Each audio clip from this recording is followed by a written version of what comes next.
qui me fortifie. Jésus est notre force. Il a dit dans Jean 15, sans moi, vous ne pouvez rien. Sans l'aide du Seigneur, bien-aimé, c'est difficile pour prier.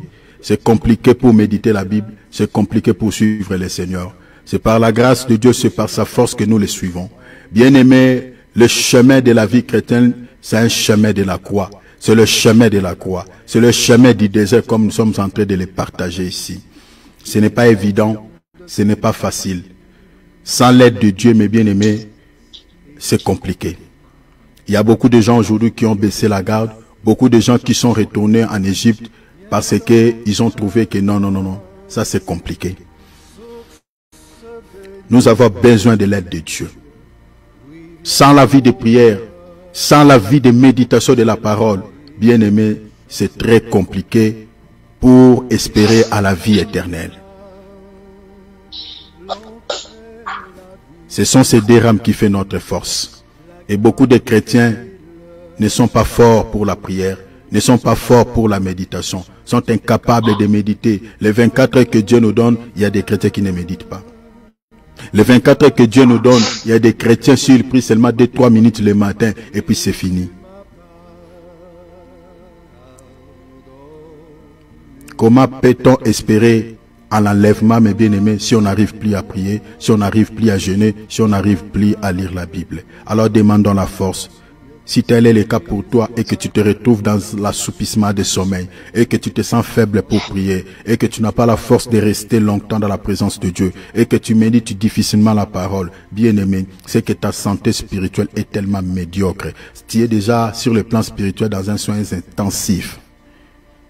Il faut la réanimation. L'apôtre Paul dit à Timothée, ranimer l'esprit que tu as reçu par l'imposition des mains. Bien-aimé, le Saint-Esprit nous a été donné comme un don.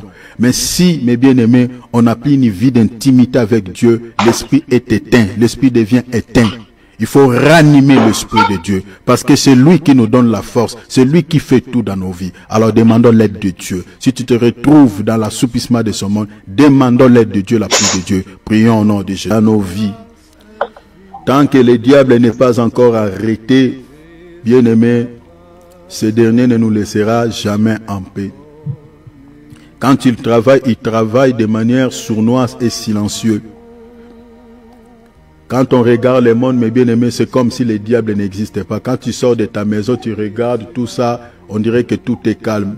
Mais si Dieu t'ouvre les yeux spirituels, tu verras que mes bien-aimés, les démons sont en train de terroriser les gens comme pas possible.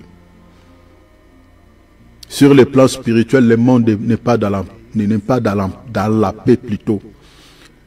Regardez les guerres. Tout à l'heure, là, on a suivi l'information. On a vu encore la guerre s'éclate entre l'Inde et Pakistan. Bien-aimé, c'est terrible. C'est terrible. Et dans toutes ces guerres, ce sont des civils, des gens inoffensifs qui meurent. C'est ça, mes bien-aimés, le monde auquel nous vivons. Mais quand le Seigneur Jésus-Christ viendra nous chercher, mes bien-aimés, quand le Seigneur établira, mes bien-aimés, son règne sur la terre, il n'y aura plus tous ces problèmes. L'agent causal de tout ce que nous sommes en train de voir comme problème dans ce monde, ce n'est pas si une autre personne, si ce n'est que le diable. Mais bien aimé, si on enlève Satan aujourd'hui dans le monde, on n'en parlera plus, on parlera plus de la mort, on parlera plus de maladies, on parlera plus de guerres, on parlera plus de famine, on parlera plus de haine, on parlera plus de l'assassinat, on parlera plus de Kuluna, on parlera plus de tous ces désordres que nous avons dans ce monde. Tous les problèmes que nous avons dans ce monde, c'est à cause de Satan. Et le Satan là, ce n'est pas seulement cet ange déchu, mais c'est tous ceux qui travaillent dans son royaume. Les sorciers, les occultistes, les magiciens, toutes ces personnes qui travaillent pour le compte du monde des ténèbres. C'est ça Satan. Leur présence dans ce monde, mes bien-aimés, c'est ça ce qui cause tous ces désordres, tous ces soucis que nous avons. Mais regarde, le Seigneur dans son amour ne nous a pas laissé les mains vides. Le Seigneur a mis des armes à notre portée pour pouvoir faire face contre ces entités. Mais retenez que l'arme sophistiquée d'abord qui nous donne la victoire sur les diables, c'est notre foi. Un chrétien qui combat sans la foi, bien aimé, tu perdras ces combats. La Bible dit dans le livre, l'épître de 1 Jean, je crois chapitre 3, La Bible dit, la victoire qui triomphe du monde, c'est notre foi. Quand tu combats, il faut avoir la foi. C'est cette foi qui te donnera la victoire face à tes ennemis. Alors mettons hors d'état de nuire. Les sorciers qui est dans votre famille là, ce sont ces gens-là qui compliquent vos vies. Ce sont des agents du monde des ténèbres. Ils travaillent pour le compte du monde des ténèbres. Les occultistes qui sont dans nos quartiers, ils travaillent pour le compte du monde des ténèbres. Compliquer la vie des gens. Alors bien-aimé, exerce l'autorité que Dieu t'a donnée sur les serpents, sur le démon, sur toute la puissance de l'ennemi. Alors mettons hors d'état de nuit. Prions, alléluia, alléluia, alléluia. Dans les cieux, sur la terre, alléluia, oubliez celui à jamais.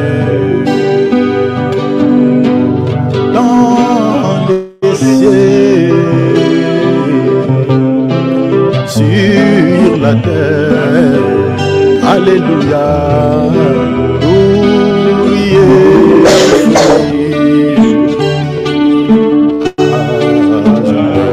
restons là, oubliez soumis, oubliez soumis, oh, à jamais, alléluia, oubliez soumis, à jamais, alléluia, oubliez soumis.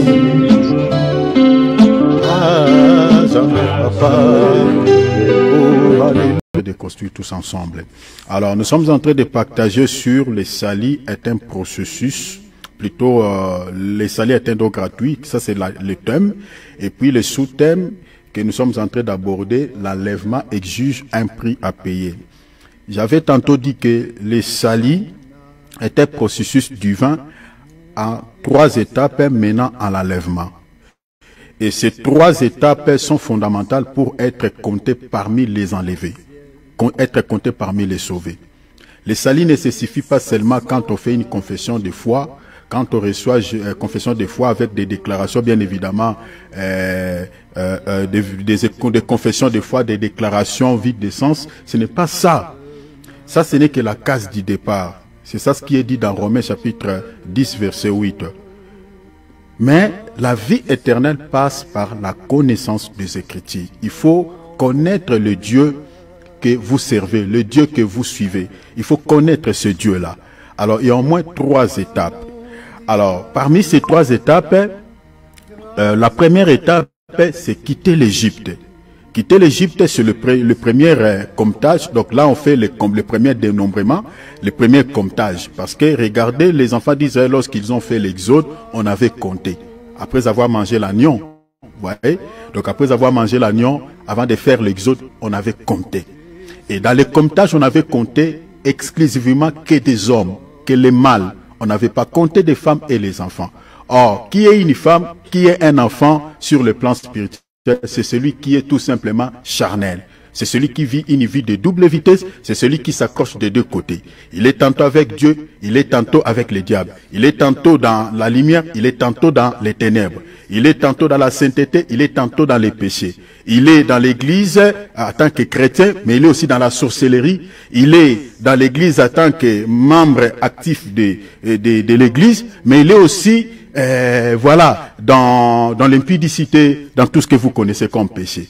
Ça, c'est une femme, ça, c'est un enfant sur le plan spirituel. Parce que quand on parle de la femme sur le plan spirituel, on parle de faiblesse de la chair. Parce que la femme, c'est un sexe faible. Alors, le Seigneur dit, l'esprit est bien disposé, dans Matthieu chapitre 26, verset 41, il dit, l'esprit est bien disposé, mais la chair est faible. Donc, quand on parle de la chair, on parle de la faiblesse. Or, la faiblesse, c'est une femme. Donc, quand on fait le comptage, on ne compte pas la femme. Regardez même lorsque Jésus avait nourri 5000 personnes de pain. La Bible dit, quand on avait fait le comptage, on avait compté que des hommes. On a compté 5000 hommes, sans compter les femmes et les enfants. C'est-à-dire, tu peux être là dans l'église, tu écoutes la parole, parce que le pain, c'est la parole que nous mangeons. tu manges du pain, tu écoutes la parole. Mais si tu n'as pas encore abandonné cette vie charnelle, cette vie de péché, dans les calculs de Dieu, dans les dénombrements de Dieu, dans les comptages de Dieu, Dieu ne te compte pas. Bien que tu écoutes la parole, bien que tu manges le pain, voyez, Dieu ne te compte pas. Parce qu'on ne compte pas la femme, on ne compte pas l'enfant. Voyez, donc il faut que tu quittes cette étape d'être femme, tu quittes cette étape d'être enfant et que tu deviens un homme, que tu deviens un mâle. Vous comprenez? Parce que dans les comptages, on ne compte que les mâles, on ne compte que les hommes. Or, qui est un homme? C'est celui qui est tout simplement spirituel, c'est celui qui a abandonné la vie charnelle. C'est celui qui est spirituel. Je suis dans Hébreux, chapitre 5, lisez à partir du verset 11, vous descendez un tout petit peu. Donc c'est celui qui n'est pas au lait. Vous voyez, c'est celui qui est capable de discerner les biens et les mal. C'est celui qui est spirituel, c'est celui-là qui est homme. On les appelle les hommes faits. Vous comprenez? Donc c'est-à-dire dans les comptages, on ne compte pas les femmes, on ne compte pas les enfants. Si tu veux être compté en tant que membre actif dans l'église, corps mystique de Jésus-Christ, il faut que tu sois un homme. Il faut que tu sois spirituel. Il faut que tu sois quelqu'un qui a la crainte de nom du Seigneur. Là, Dieu va te compter en tant que membre actif qui compose l'église corps invisible de Jésus-Christ. Alors, l'Israël, lorsqu'il a fait l'exode, on n'avait compté que des hommes. On n'avait pas compté des femmes, on n'avait pas compté des enfants. Ces choses étaient prophétiques par rapport à notre salut. Alors ça, c'était la première étape, quitter l'Égypte. Les premiers comptages, une fois qu'on quitte le monde, parce que l'Égypte ici, c'est l'image du monde. Quand on quitte le monde, on donne sa vie à Jésus, on accepte Jésus dans sa vie comme Seigneur et Sauveur, là, tu es compté en tant qu'enfant de Dieu. Mais cela ne se limite pas là, cela ne s'arrête pas là. Dans les déserts, on va encore faire le deuxième comptage. On va compter qui? On va compter ceux qui sont capables de porter les armes. Et dans les comptages aussi, dans les déserts, on ne compte que des hommes, on ne compte que les mâles. On ne compte pas les femmes, on ne compte pas les enfants. On ne compte que des hommes. Et des hommes qui sont capables de porter les armes. Et là, on va parler, hein, parce que nous sommes attelés là, on va partager sur les combats spirituels, sur les combats de la foi.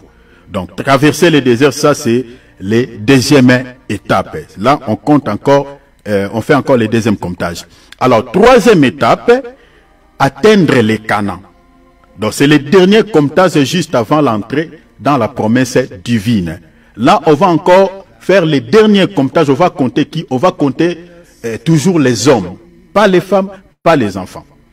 On va compter les hommes, donc c'est-à-dire ceux qui sont capables de porter encore les armes. On va compter. Donc, ici, atteindre les Canaan, ici, c'est l'image du ciel. C'est-à-dire, avant l'enlèvement, on va encore compter. Donc, vous voyez que nous avons au moins 3 comptages pour être qualifiés en tant que candidat du ciel. 3 comptages. Et si vous n'êtes pas passé par là, bien aimé, c'est très compliqué. Parce que ce qui s'était passé dans la vie des enfants d'Israël, l'apôtre Paul dit, c'était des instructions, c'était des enseignements pour nous aujourd'hui. Vous voyez? C'était des enseignements pour nous. Alors, nous sommes attelés à la deuxième étape. Je dis que, notez, le désert symbolise l'école de la foi. Je touche directement mon message. Le désert symbolise l'école de la foi. L'école de la foi. Parce que c'est là où Dieu nous enseigne. Donc, le désert, dans un autre langage, c'est une période où Dieu nous enseigne, où nous sommes formés dans les secrets, où nous sommes instruits dans les secrets, si vous voulez. Le désert. Vous voyez? Nous, à l'école, on avait pris un sujet de dissertation qui était intitulé « L'homme se forme par la peine ». L'homme se forme par la peine. Vous savez, pour être formé auprès de Dieu ou au pied de Dieu, bien aimé, c'est souvent dans les déserts, c'est souvent dans les épreuves que Dieu nous donne les instructions, Dieu nous donne la formation. C'est souvent dans les épreuves. Dieu n'enseigne pas, Dieu n'instruit pas quand tout va bien dans votre vie, jamais. Bien aimé, lisez la Bible. Dieu enseigne toujours ses enfants au moment des souffrances, au moment des épreuves, c'est dans les déserts. Je vous donnerai quelques témoins si vous allez voir noir sur blanc. Quand tu manges les beefsteaks, quand tout va bien dans ta vie, là Dieu ne t'appellera pas pour t'enseigner. Non, non, non. Il va te laisser, réjouis-toi d'abord. Mais c'est dans les difficultés, c'est dans les tempêtes, c'est dans les moments sombres de votre vie que Dieu va t'instruire, Dieu va t'enseigner, dans les épreuves. Quand tout devient noir, c'est là où Dieu viendra comme un vrai professeur de l'université de Koudir pour t'expliquer X exposant D, pour t'enseigner certains secrets que tu ne connaissais pas dans la vie. Tous les vrais enfants de Dieu, je parle bien des vrais enfants de Dieu, des vrais croyants, qui ont été instruits par Dieu, vont vous dire ce que je suis en train de vous dire. Regardez par exemple, on va lire un texte dans Deutéronome. Vous allez voir ici l'Israël dans le désert. Regardez ce que cela affirme, ce que je suis en train de dire. Je suis dans Deutéronome, chapitre 6. On va lire les versets 1 et 2. Versets 1 et 2. Et puis on va sauter pour ne pas faire une longue lecture. On va lire également les versets 7. Je suis dans le verset 1er. La Bible dit, ça c'est Dieu qui parle, il dit, voici les commandements, les lois et les ordonnances que l'Éternel votre Dieu, c'est Moïse, son prophète, qui transmet les paroles de Dieu à son peuple. Il dit les ordonnances que l'Éternel votre Dieu a commandé de vous enseigner. Est-ce que vous voyez cela? De vous enseigner. Regarde, afin que vous les mettiez en pratique dans le pays dont vous allez prendre en possession. Le pays que l'Israël va prendre en possession ici, c'est le Canaan qui est l'image du ciel. Donc vous comprenez ici, le Seigneur était en train d'enseigner son peuple où? Dans les déserts. Dans les déserts. Oh, le désert, c'est l'image du monde, c'est l'image, pardon, des épreuves. Je vous donnerai encore un texte noir sur blanc, vous allez voir que le désert, c'est l'image des épreuves. Le Seigneur n'a pas enseigné son peuple quand il était en Égypte. Non. Lisez bien Exode du chapitre, à partir du chapitre 1er jusqu'au chapitre 12. Dieu n'a jamais enseigné l'Israël quand il était dans la captivité dans l'Égypte. Dieu enseigne son peuple après la délivrance, après l'exode. C'est dans les déserts. Donc c'est-à-dire, c'est dans un lieu, dans des circonstances, quant à la chair comme ça, n'était pas agréable pour l'Israël. C'est dans les déserts que Dieu a donné les 10 commandements, les 10 paroles à Moïse. Il dit enseigne ce peuple. Bien aimé, tu sais, tu es par exemple marié, tu vis avec ton mari, tu es avec tes enfants. Tu sais, si parmi tes enfants, tu as par exemple des ministres de Dieu, le Seigneur permettra des circonstances un peu très compliquées dans votre vie pour que tu sois un canal pour enseigner ton peuple, pour enseigner tes enfants certaines réalités, certains secrets de la vie. Et d'ailleurs, si tu veux être un bon professeur, il faut que ce que tu enseignes aux gens, que ce soit des choses que toi tu as vécues. Et d'ailleurs, le vrai serviteur de Dieu, qui enseigne bien la parole, ce sont des ministres que Dieu a passés par le feu, par la fournaise, qui ont connu beaucoup de soucis, beaucoup de choses dans la vie et beaucoup de mauvaises choses que le Seigneur a taillées. Regardez même, ici je vous donne, parce que ça me vient en esprit, regardez même dans 1 Roi chapitre 5, lisez 1 Roi chapitre 5, chapitre 6, chapitre 7 jusqu'au chapitre 8. Les pierres qu'on avait utilisées pour construire le temple de Salomon, ces pierres-là venaient de quelque part. Et là où on récupérait ces pierres, avant que ces pierres-là soient transportées, soient amenées à Jérusalem, pour que ça soit utilisé dans les temples, les pierres-là devaient d'abord passer dans les carrières. Que ça soit d'abord taillé par les serviteurs de Salomon qui étaient dans les carrières, devaient d'abord tailler ces pierres-là, donner des formes à ces pierres. Or, Salomon, le véritable Salomon, c'est le Seigneur Jésus-Christ. Parce que le Seigneur dit, il y a ici plus que Salomon. Salomon est l'image du Seigneur Jésus-Christ. Et les serviteurs de Salomon, ce sont les ministres de Dieu. Et les pierres ici, c'est l'image des chrétiens, l'image des croyants. Parce que nous sommes des pierres vivantes. Mais si tu veux être placé dans l'édifice que j'explique, l'église en tant que corps mystique ou le temple spirituel de Jésus, il faut que tu sois d'abord taillé par les ministres de Dieu. C'est pour ça qu'ici nous sommes en train d'interpeller à tous les serviteurs de Dieu. Un vrai ministre de Dieu, c'est un potier. C'est quelqu'un qui donne la forme à la pierre. C'est au fait le tailleur de pierre. C'est un tailleur de pierre. Ce n'est pas quelqu'un qui caresse aux enfants de Dieu dans les messages, qui donne des messages qui ne donnent pas la forme aux enfants de Dieu. Un vrai ministre de Dieu, c'est celui qui est là pour donner la forme à toutes les pierres que Dieu a mis à sa disposition. C'est-à-dire les enfants de Dieu. Les gens doivent changer leur manière de vivre. Les gens doivent changer leur comportement. Les gens doivent changer leur attitude qui ne plaît pas au Seigneur. Et ce sont ces pierres-là qui seront amenées dans l'édifice que nous appelons l'église corps mystique de Jésus-Christ. Donc, j'étais en train de dire que c'est dans les déserts que le Seigneur nous enseigne. C'est dans les déserts, dans les épreuves, dans des moments difficiles que Dieu nous donne des instructions, Dieu nous donne des enseignements. Regardez ici, Dieu est en train de dire, je suis dans Deutéronome 6, à partir du verset 1, 2, et puis je lirai également le verset 7. Le Seigneur est en train de dire à Moïse, instruis ce peuple. Donne-leur les ordonnances. Donne-leur ces 10 paroles que je t'ai données.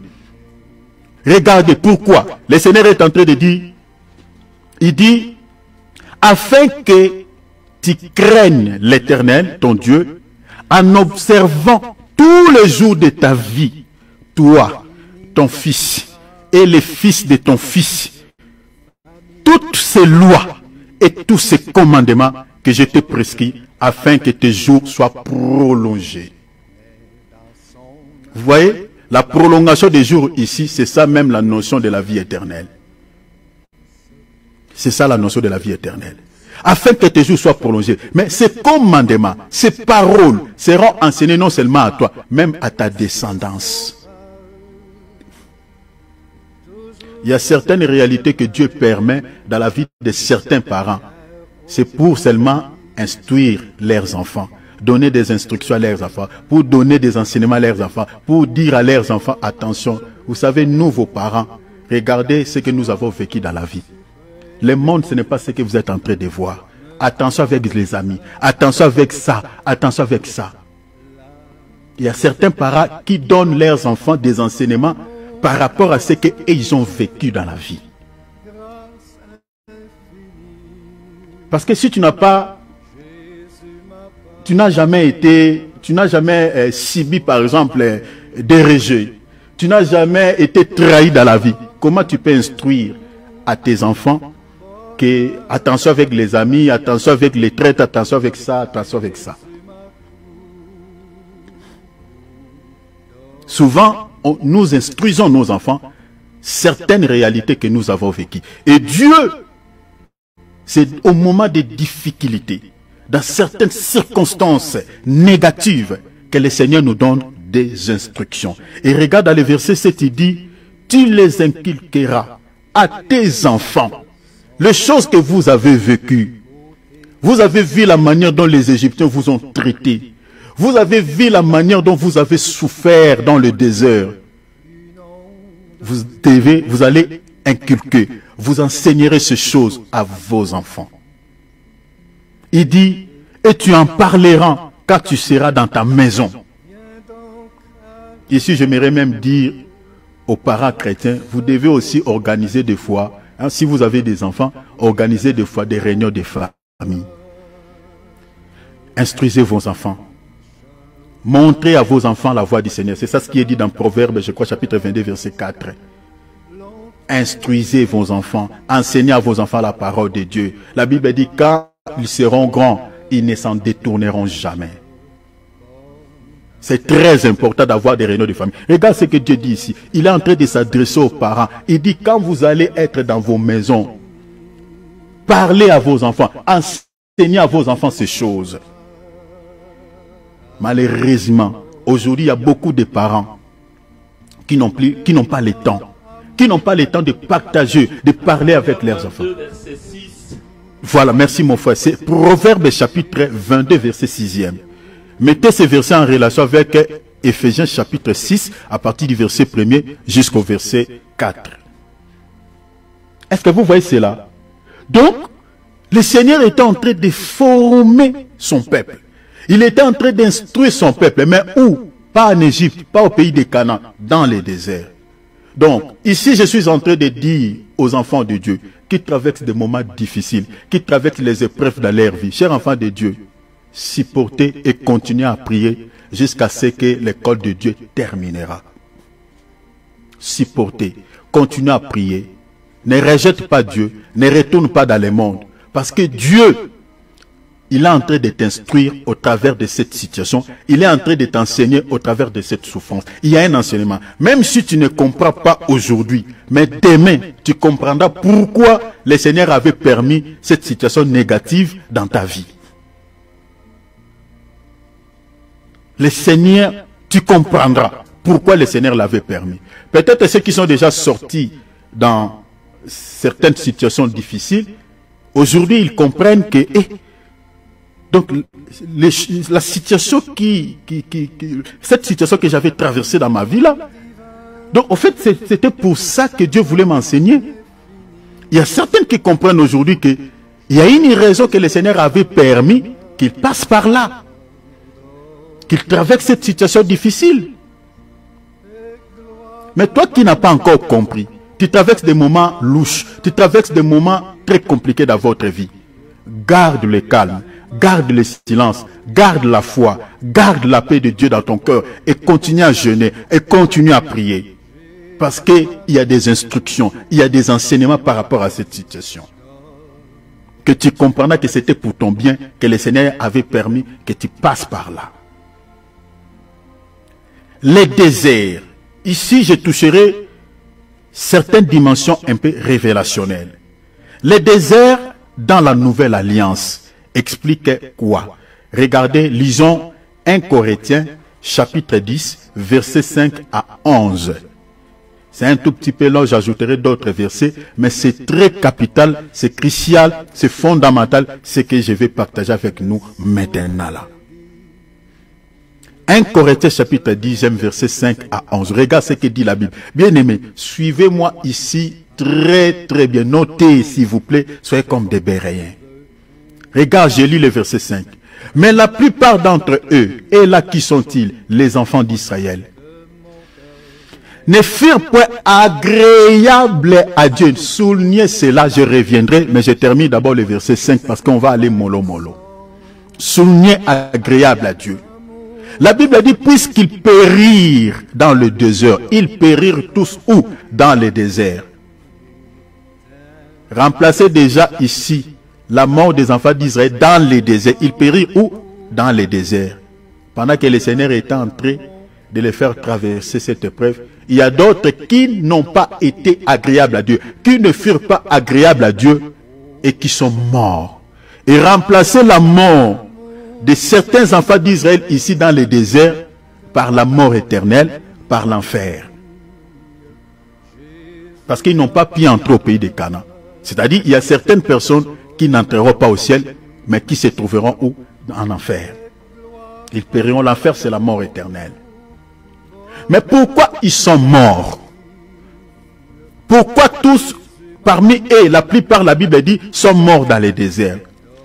La Bible nous donne la réponse. L'Écriture dit que parce qu'ils ne furent pas agréables à Dieu. Ils ne furent pas agréables. Cela veut dire quoi? Cela veut dire quoi? Comment peut-on être agréable à Dieu?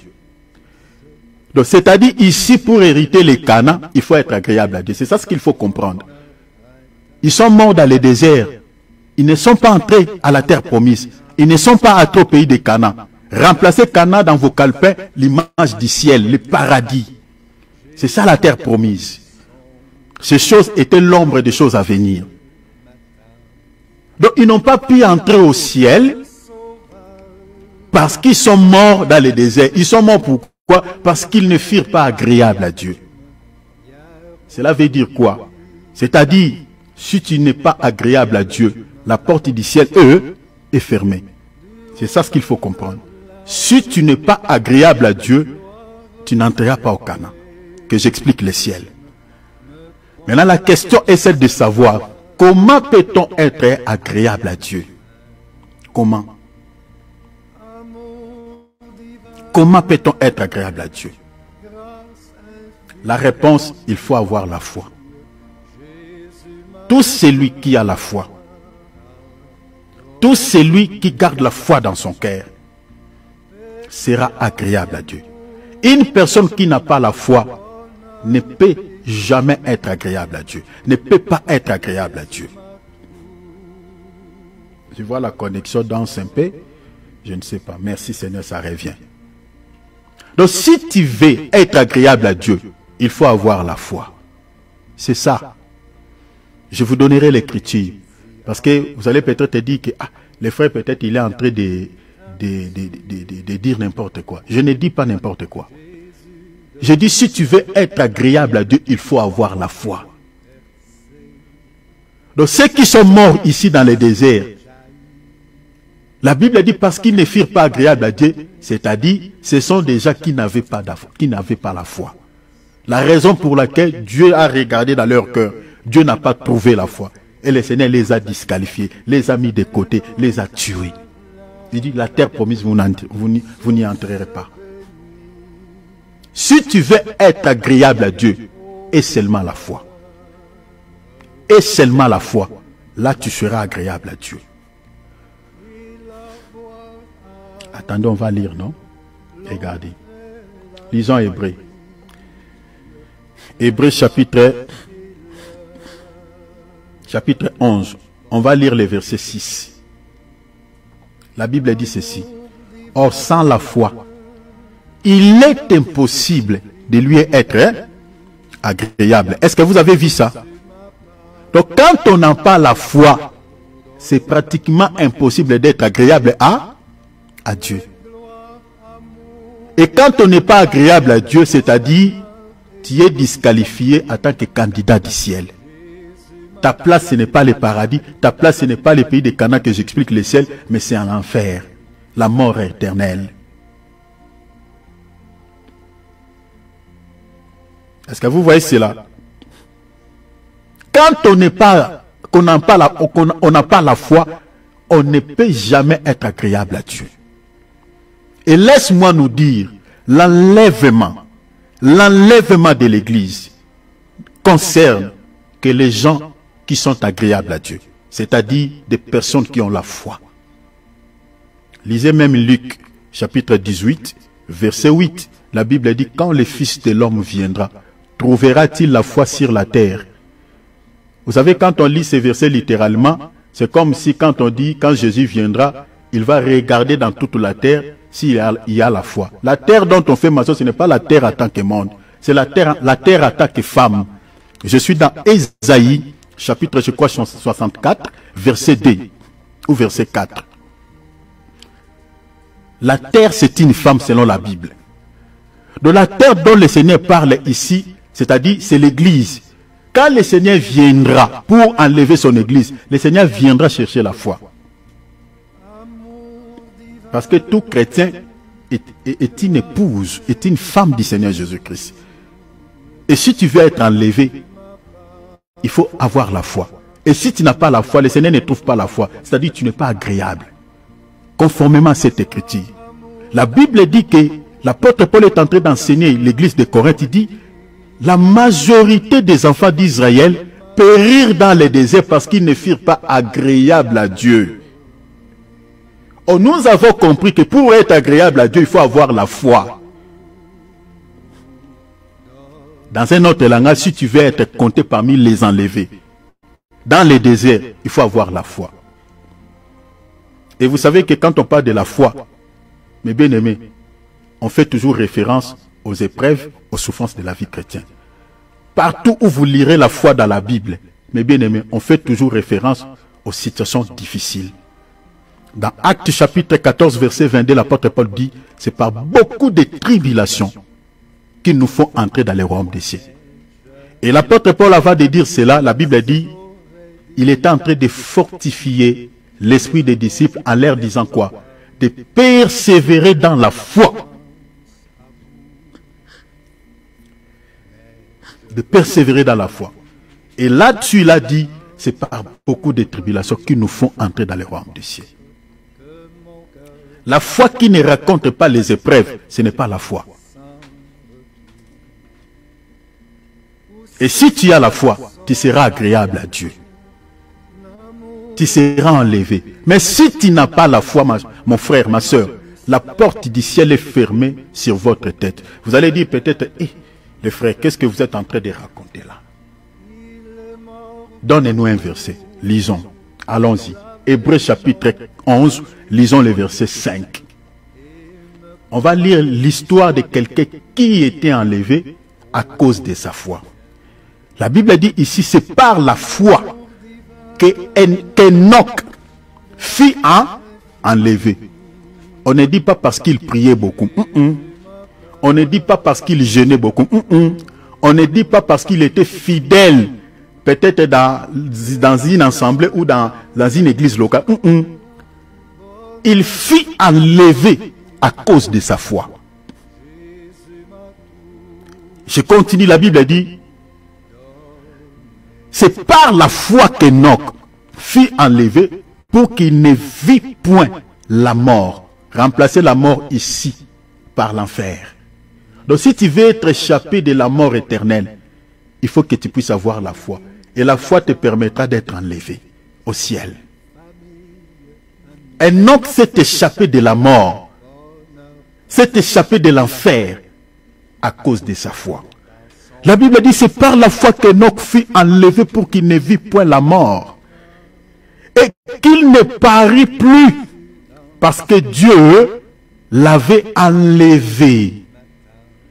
Car avant son enlèvement, il avait reçu les témoignages qu'il était quoi? Agréable à Dieu. Est-ce que vous avez vu ça?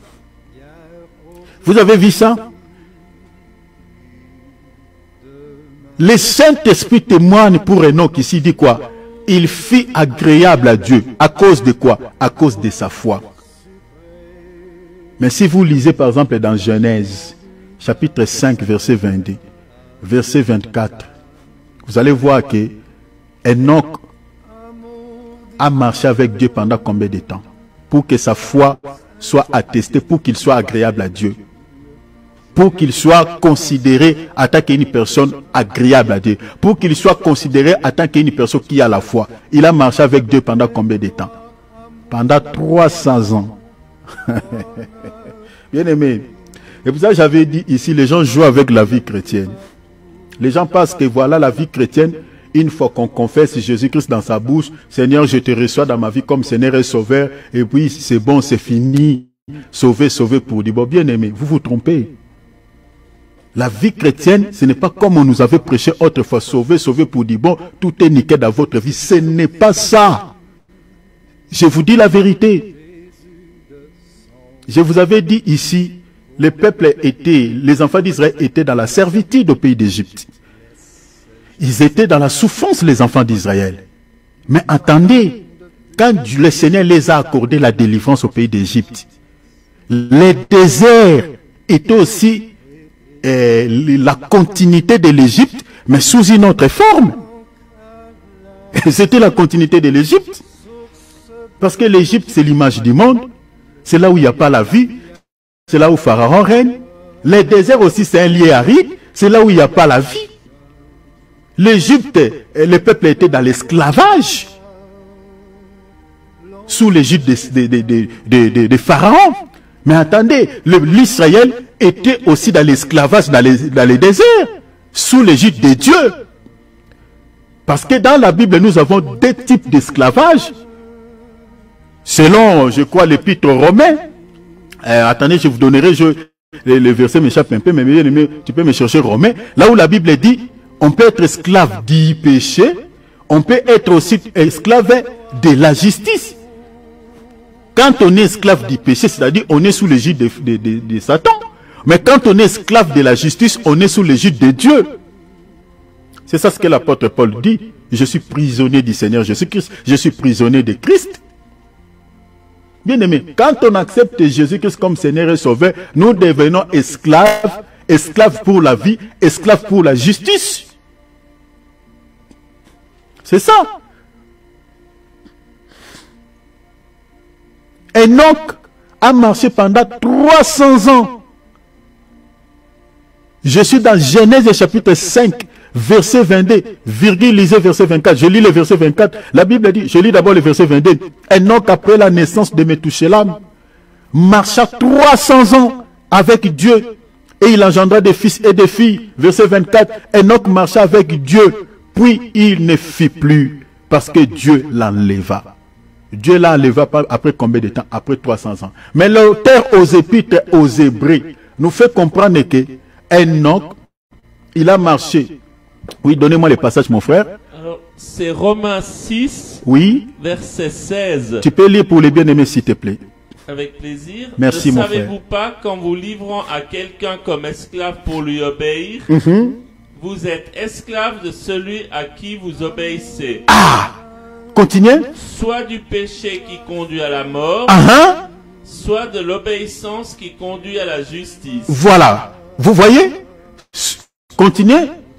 Mais grâce soit rendue à Dieu de ce que, après avoir été esclave du péché, vous avez obéi de cœur à la règle de la doctrine dans laquelle vous avez été instruits. Inscrit, continuez. Ayant été affranchi du péché, vous êtes devenu esclave de la justice. Esclave de la justice. Est-ce que vous avez vu ça? C'est ça ce que j'ai cherché. Merci mon frère, merci beaucoup. Tu es utile vraiment pour le corps du Christ. Nous devenons esclaves de la justice. On était esclaves du péché sous l'autorité de Satan. Mais nous devenons, une fois que nous sommes affranchis, nous devenons maintenant esclaves de Dieu, mais esclaves dans la justice pour la vie. Et c'est ça le désert, la continuité de l'Égypte, mais sous une autre forme. Nous devenons esclaves de Dieu. C'est là où Dieu va nous purifier, c'est là où Dieu va nous tailler, c'est là où Dieu va forger notre foi. C'est là où Dieu va nous enseigner des choses. C'est un message qui ne plaît pas à plusieurs chrétiens. Parce que là, si on partageait sur la clé du succès, la clé des réussites, là on allait voir plusieurs amens ici sur la toile. Mais quand on partage sur les choses qui ne touchent que l'âme, les gens, ça ne leur intéresse pas. Et beaucoup rateront le ciel à cause de cela. Un vrai ministre de Dieu ne cible pas la chair, mais il cible l'âme. C'est ça ce qu'on a lu tout à l'heure dans Actes chapitre 14, verset 22. La Bible dit, l'apôtre Paul fortifiait quoi? L'esprit des disciples. Il ne fortifiait pas la chair. Si vous êtes dans une assemblée où on vous prêche que des choses qui ne fortifient que votre chair, bien aimé, vous resterez. La porte du ciel est fermée. Les apôtres ne prêchaient pas comme ça. La Bible dit, l'apôtre Paul fortifiait l'esprit des disciples, l'exhortant à persévérer dans la foi.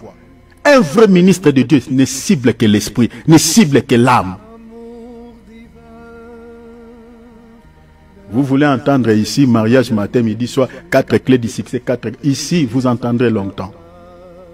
On parlera, mais nous ne sommes pas souvent dans ça. Nous, le mandat que nous avons reçu auprès du Seigneur, c'est de cibler l'esprit, c'est de cibler l'âme, c'est de sauver des vies. Et pour être sauvé, il faut entendre ce genre de message.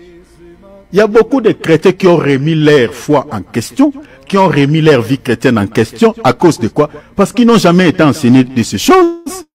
Les choses que nous sommes en train de partager ici. Si tu n'es pas préparé aux épreuves, bien aimé, quand le Seigneur va te prouver, comment tu sauras? Comment tu sauras? Tu vas attribuer tout à l'ennemi. Tu vas attribuer tout aux sorciers de votre famille. Mais attendez, cher enfant de Dieu, il faut être enseigné. Il faut savoir que dans la vie chrétienne, les épreuves existent. Les souffrances existent. Les difficultés existent. Parce que c'est dans les épreuves que ta foi va être testée par Dieu. Pour qu'on sache que si tu as la foi, c'est quand on va... C'est ça ce que l'apôtre Pierre dit. Il dit, c'est ça ce qui fait votre joie. Que vous soyez attristés. Que vous ne soyez pas joyeux. L'apôtre Pierre dit attristés. Les épreuves rendent le cœur amer. Donc vous allez pleurer à un certain moment dans la vie. Mais tu es avec Dieu. Tu traverses la vallée de l'ombre de la mort. Il est là. Mais il fait semblant comme s'il ne t'accompagne pas. La colonne de nuée, la colonne du feu était avec le peuple dans les déserts. Mais cela n'avait pas empêché les Amalécites. Cela n'avait pas empêché les Cananéens de pouvoir s'attaquer à l'Israël. Cela n'avait pas empêché le roi de Moab de s'attaquer aux enfants d'Israël.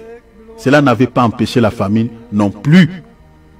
Tous les soucis que l'Israël avait rencontrés dans les déserts. Mais ils étaient avec Dieu. C'est-à-dire, tu peux être avec Dieu, mais tu peux tomber aussi malade. Tu peux être avec Dieu. Dieu peut permettre aussi à cette tante-là qui est dans la sorcellerie de pouvoir porter sa main sur toi. C'est ça, ce qui était arrivé dans la vie de Job. Job était avec Dieu, mais à un certain moment, pour tester sa foi, Dieu a permis à Satan de toucher à sa richesse, de toucher à ses enfants, de toucher à tout ce qui faisait au fait la vie de Job. C'est ça la vie chrétienne. Si on vous malheureusement, je suis désolé pour le serviteur que nous avons. Il y a des cas exceptionnels, mais je suis désolé et je suis triste pour les serviteurs que nous avons aujourd'hui, qui ne préparent pas l'église du Seigneur à l'enlèvement. Bien aimé, il n'y a qu'un seul chemin qui sépare l'Égypte et les pays de Canaan, les déserts, l'école de la foi. Si vous n'êtes pas passé par là, vous n'atteindrez pas Canaan, vous n'entrerez pas au ciel. Il n'y en a pas de chemin, il n'y en a qu'un, les déserts. Vous voulez aller au ciel, bien aimé, vous allez passer à l'université de Koudir. Et il faut qu'on vous prépare par rapport à cela. Et si vous n'êtes pas préparé, vous allez renier votre foi au moment des épreuves. Et au moment où nous sommes en train de parler, il y a bien des chrétiens, il y a beaucoup de chrétiens qui ont renié la foi, qui vivent comme des païens, plus que même des païens. Parce qu'ils n'ont pas supporté les épreuves. Ils n'ont pas compris que la situation difficile qu'il traversait dans sa vie, c'était Dieu qui était derrière cela. Enoch, quand on lit, Enoch c'est l'image de l'église. L'église qui sera enlevée, l'image des chrétiens qui seront enlevés. Souvent nous aimons lire l'histoire de ces aïeux, de nos aînés dans la foi. Qu'Enoch, il a marché 300 ans avec Dieu et Dieu le prit. Enoch fut enlevé. Enoch fut enlevé. Il a marché combien de temps? Quand il lit, il faut bien lire. Il faut bien lire. Il a marché 300 ans.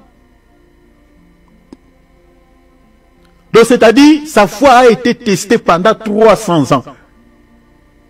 L'auteur aux Épîtres aux Hébreux, il dit, c'est par la foi qu'Enoch fut enlevé. Et lui, il n'a pas parlé de ces 300 ans. Je ne sais pas pourquoi. Mais dans Genèse, là-bas, la Bible dit 300 ans. Enoch marchait avec Dieu. Et vous savez, quand on parle de la marche dans la Bible, marcher, cela fait référence à la foi. C'est 2 Corinthiens chapitre 5, verset 7. La Bible dit, car nous marchons par la foi et non par la vue. La vue, voir, non par les yeux. Elle dit, quand on parle de la marche dans la vie chrétienne, on fait référence à la foi.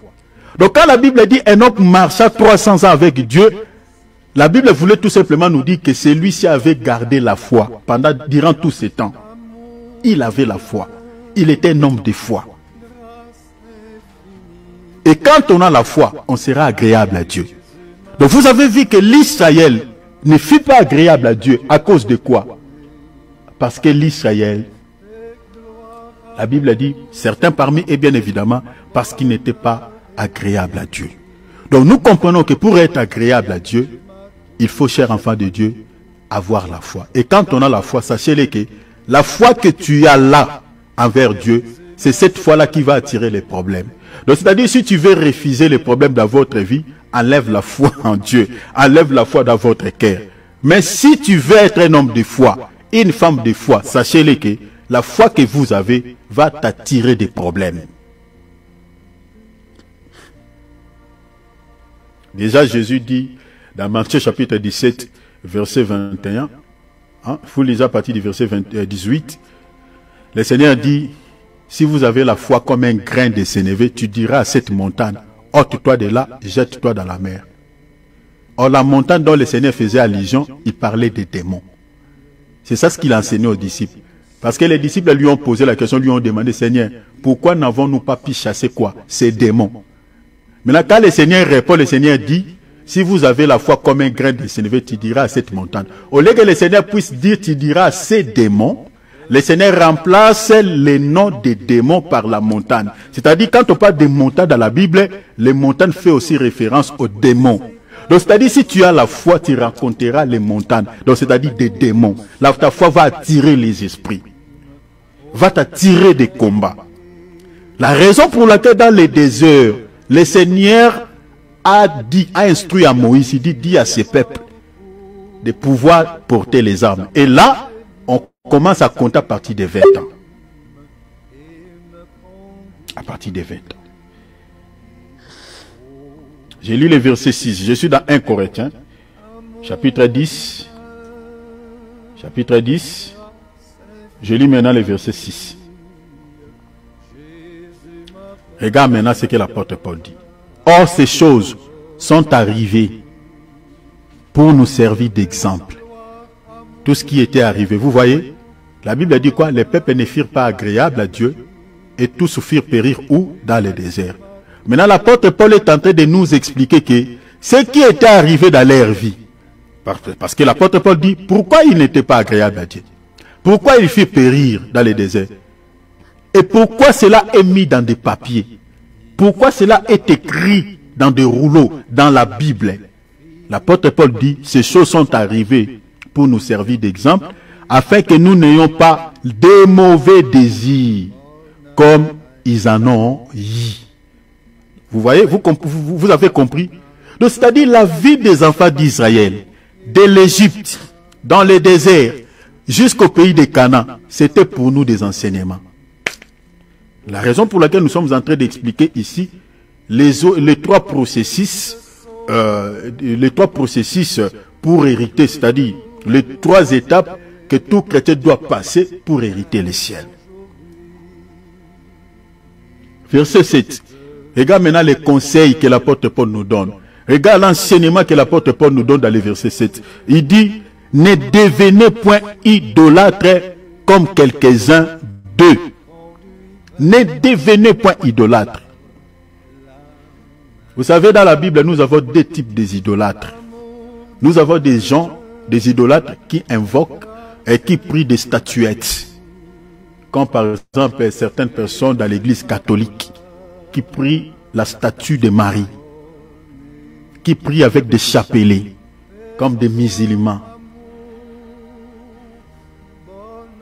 Exode chapitre 20, le Seigneur interdit de prier avec une image quelconque, comme certains branhamistes qui prient avec des photos soi-disant de Jésus, alors que c'est un acteur britannique, quelqu'un qui avait tourné ses films pour voilà, avoir les sous.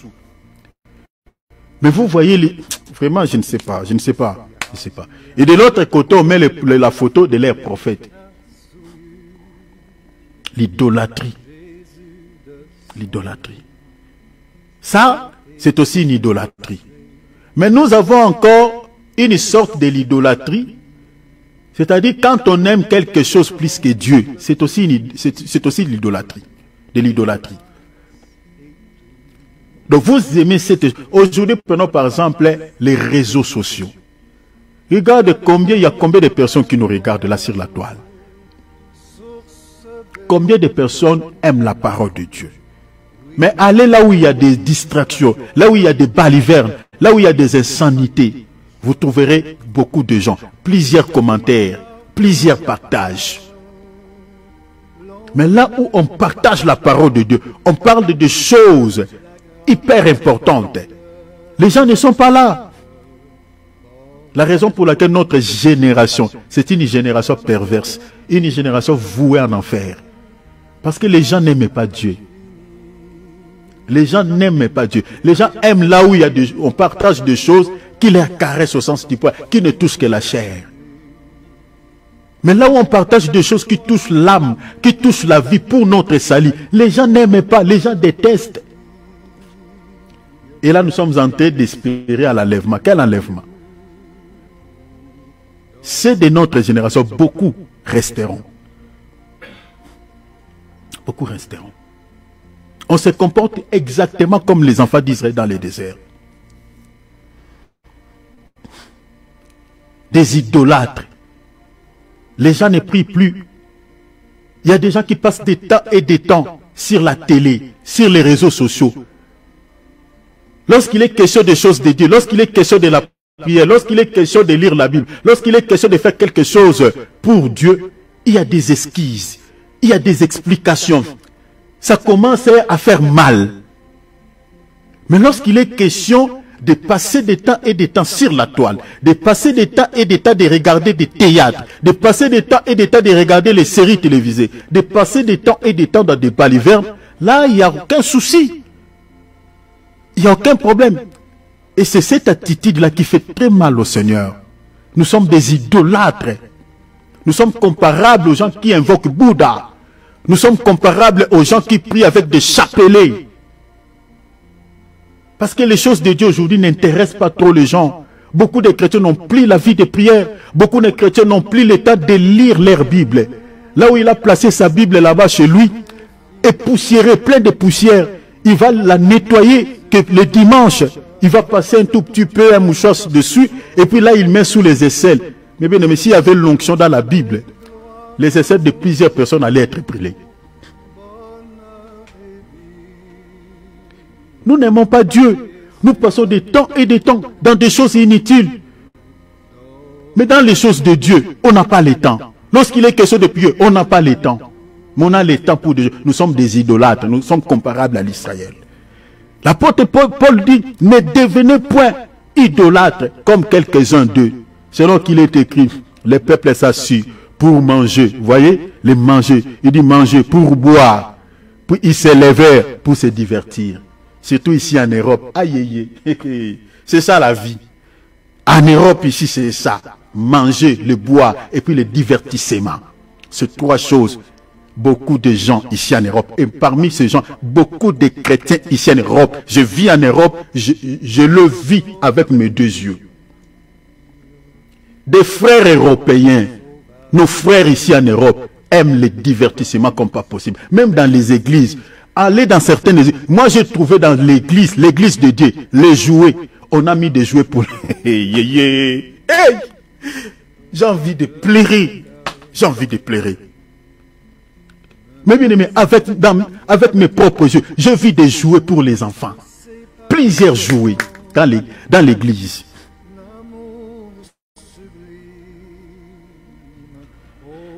La distraction même dans l'église. Les divertissements, les manger, les boire en Europe, c'est ça la vie de plusieurs frères ici en Europe. Les gens se donnent souvent des rendez-vous. L'autre va aller chez l'autre là. Tout ça, quand vous allez chez l'autre, c'est pour manger, c'est pour boire. Et après un autre jour, j'entends un peu de bruit. Attention avec vos micros s'il vous plaît. Attention avec vos micros s'il vous plaît. Ça me dérange. Désolé, merci. Désolé mes bien-aimés. On se donne des rendez-vous. On se donne des invitations. L'autre va inviter, l'un va inviter l'autre chez lui. Viens chez moi, on va manger. On va boire. Les divertissements. C'est ça la vie que moi j'ai trouvée souvent ici.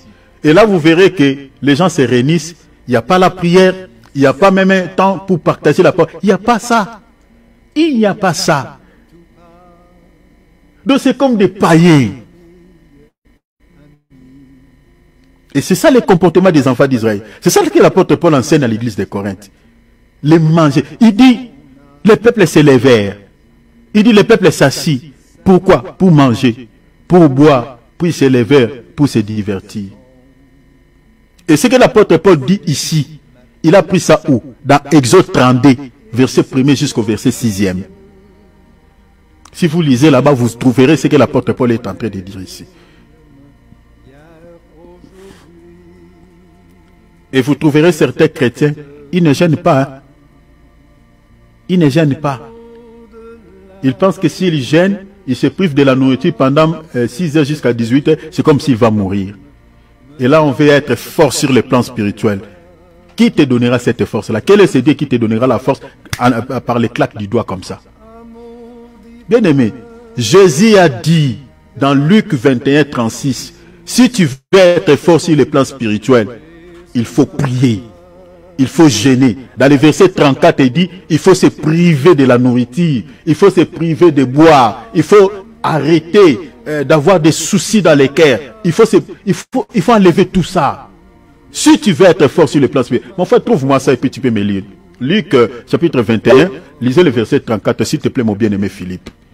Jésus dit, si tu veux être fort spirituellement, nous avons aujourd'hui des chrétiens qui font des mauvais rêves, qui font des mauvais cauchemars, ils se réveillent en sursaut, en criant. Vous allez voir un papa, une maman comme ça, qui fait un cauchemar, il se réveille en criant, « Hé, attention avec moi, hé, nangaïté, bomega nangaïté, bamega na yote, osama kasite, baso mekayo. » Prenez garde à vous-même. Prenez garde à vous-même. De crainte que vos cœurs ne s'appesantissent. Vous voyez? De peur, de crainte que vos cœurs ne s'appesantissent, c'est-à-dire votre cœur, c'est-à-dire la lourdeur au niveau de l'âme. Remplacez le cœur par l'âme. Continuez. Par les excès du manger. Vous voyez? Et du boire. Bien aimé, quand on mange trop, quand on boit trop, sur le plan spirituel, tu seras lourd. Beaucoup de chrétiens arrivent. Regardez quand on prie ici, hein. Laissez-moi vous dire la vérité, hein. Ça m'inquiète beaucoup. Vous voyez, pendant qu'on prie, certains ne prient pas. Cela atteste que vous n'avez pas la vie de prière. Même chez vous, là-bas, vous ne priez pas bien. Vous n'avez pas la vie. Et vous attendez la délivrance de la part de Dieu.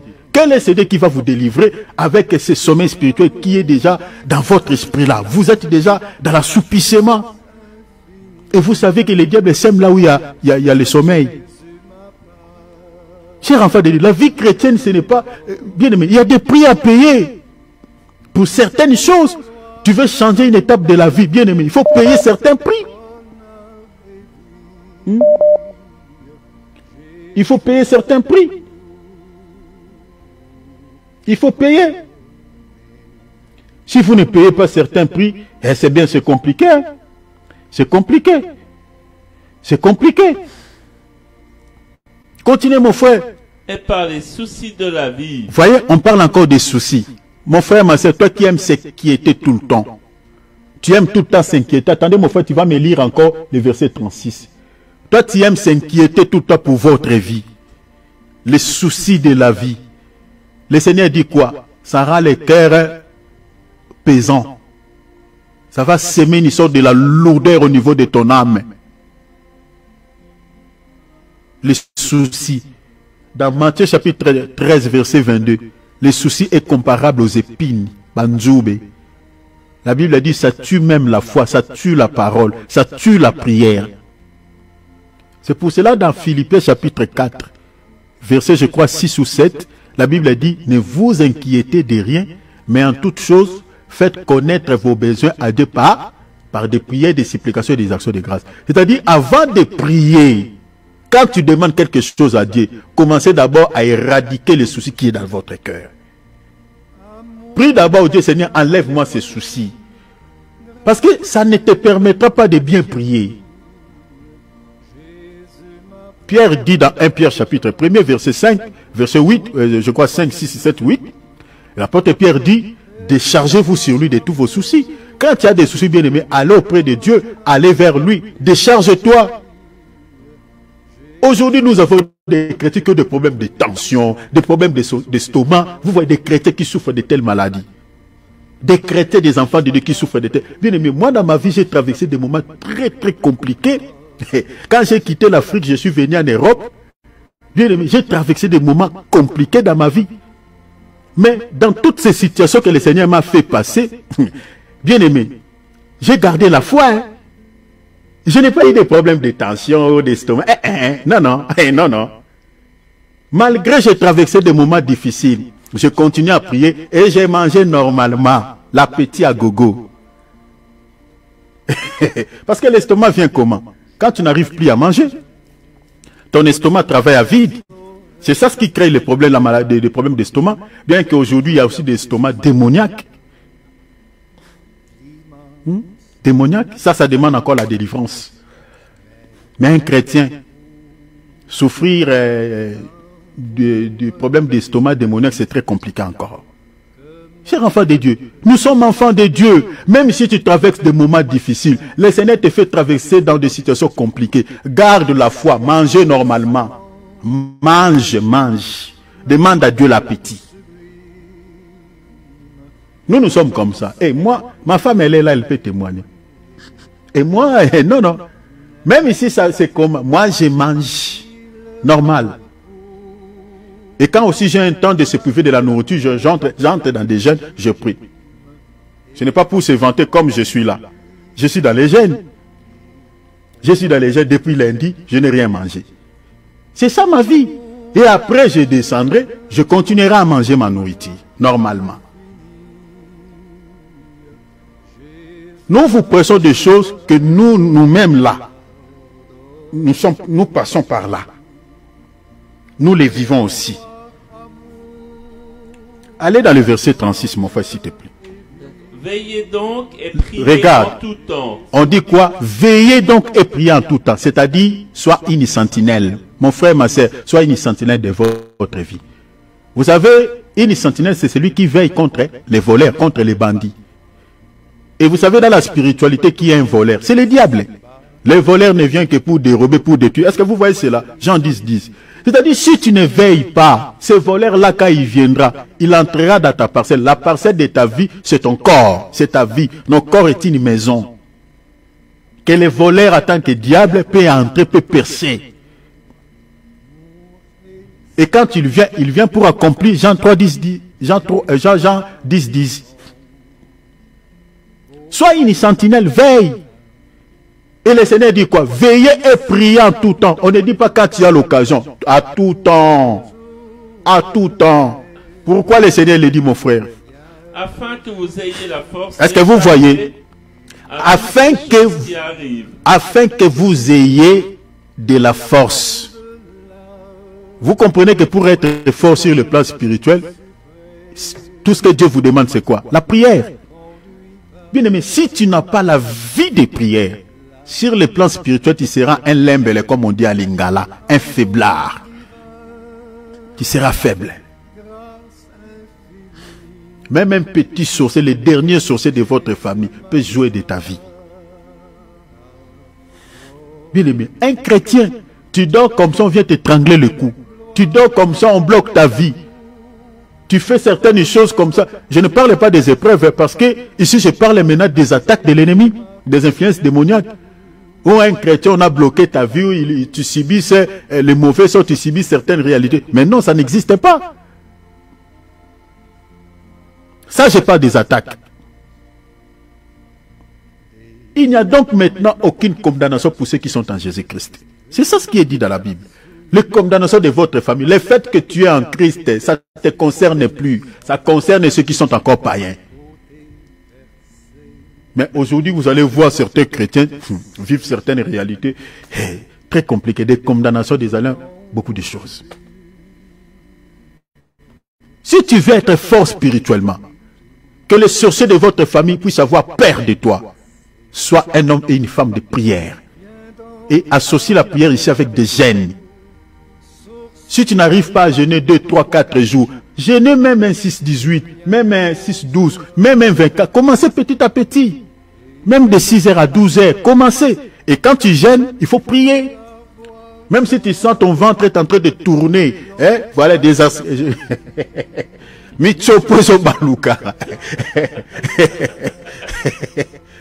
Force-toi de prier.